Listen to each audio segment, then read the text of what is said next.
নমস্কার বন্ধুরা, আমি সুমি। আপনারা দেখছেন সুমির রান্নাঘর। আজ একদমই সিম্পল একটি নিরামিষ রেসিপি নিয়ে চলে এলাম। ফুলকপি আলু দিয়ে নিরামিষ একটি রেসিপি। চলুন তাহলে রেসিপিটি দেখে নেওয়া যাক। তার আগে আমার ভিডিওটি যদি ভালো লেগে থাকে চ্যানেলটিকে সাবস্ক্রাইব করতে ভুলবেন না। চলুন তাহলে রেসিপিটি শুরু করা যাক। রান্নাটি করার জন্য একটি কড়াই বসিয়ে নিয়েছি। কড়াইটি গরম হয়ে গেছে, একটু তেল দিয়ে দেব। তেলটি গরম হয়ে গেছে, আলু আর ফুলকপিটাকে একটু ভেজে নেব। আমি আগে থেকে একটু ভাপিয়ে রেখেছি।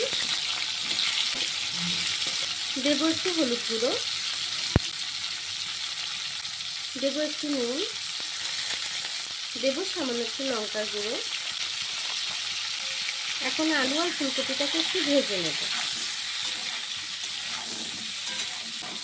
ফুলকপি আর আলুটি ভাজা হয়ে গেছে, নামিয়ে নেব।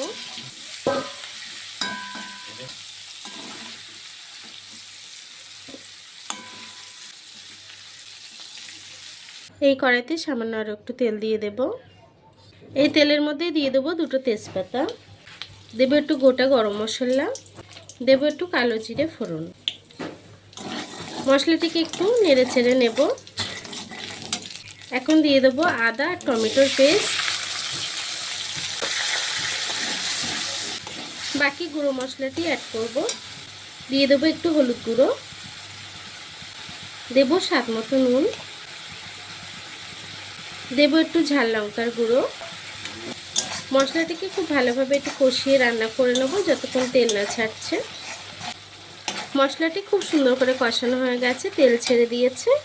এখন দিয়ে দেবো কিছুটা দই। দইটিকে আমি সুন্দর করে ফাটিয়ে নিয়েছি। দইটিকে দিয়েও মশলার সাথে একটু নেড়ে ছেড়ে নেব।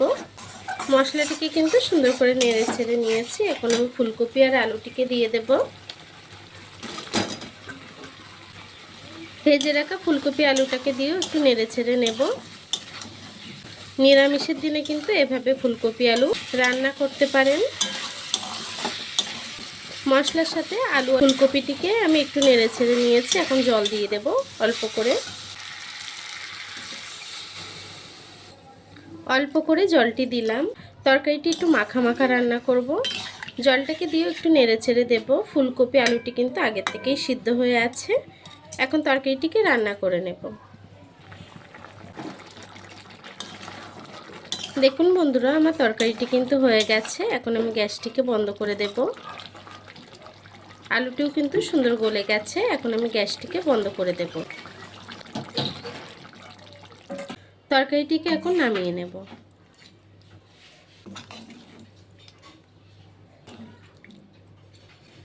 দেখুন বন্ধুরা, আমার নিরামিষ ফুলকপি আলু তরকারিটি কিন্তু হয়ে গেছে।